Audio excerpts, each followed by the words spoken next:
சாத்தான்குளம் அருகே ஓராண்டுகளுக்கு முன்பு சுமார் 10 லட்சம் ரூபாய் மதிப்பீட்டில் கட்டி முடிக்கப்பட்டு திறக்கப்படாமல் உள்ள நியாய விலைக் கடை கட்டிடத்தை பயன்பாட்டிற்கு கொண்டு வர வேண்டும் என பொதுமக்கள் கோரிக்கை விடுத்துள்ளனர்.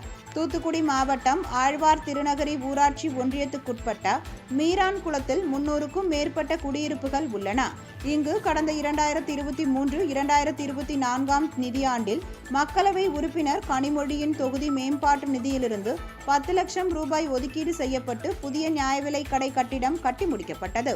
இந்நிலையில் திறப்பு விழாவிற்கு கனிமொழியின் வருகையை எதிர்பார்த்து நியாய விலைக் கடை கட்டிடம் கட்டி முடிக்கப்பட்டு ஓராண்டாகியும் பொதுமக்களின் பயன்பாட்டிற்கு வரவில்லை. தற்பொழுது மீரான்குளத்திலிருந்து சற்று தொலைவில் உள்ள கிராம சேவை கட்டிடத்தில் நியாய விலைக் கடை இயங்கி வருகிறது. மீரான்குளத்தை பொறுத்தவரையில் விவசாயிகள் மற்றும் கூலி தொழிலாளர்கள் அதிகம் வாழும் நிலையில் கடையில் அன்றைய தினம் என்ன பொருட்கள் வழங்கப்பட உள்ளது என தெரியாத நிலையில் பெண்கள் வெயிலில் நீண்ட தூரம் செல்ல வேண்டிய நிலை உள்ளது. எனவே புதிதாக கட்டப்பட்டுள்ள நியாய விலை கட்டிடத்தை உடனடியாக திறந்து மக்கள் பயன்பாட்டிற்கு கொண்டு வர வேண்டும் என்று பொதுமக்கள் கோரிக்கை விடுத்துள்ளனர்.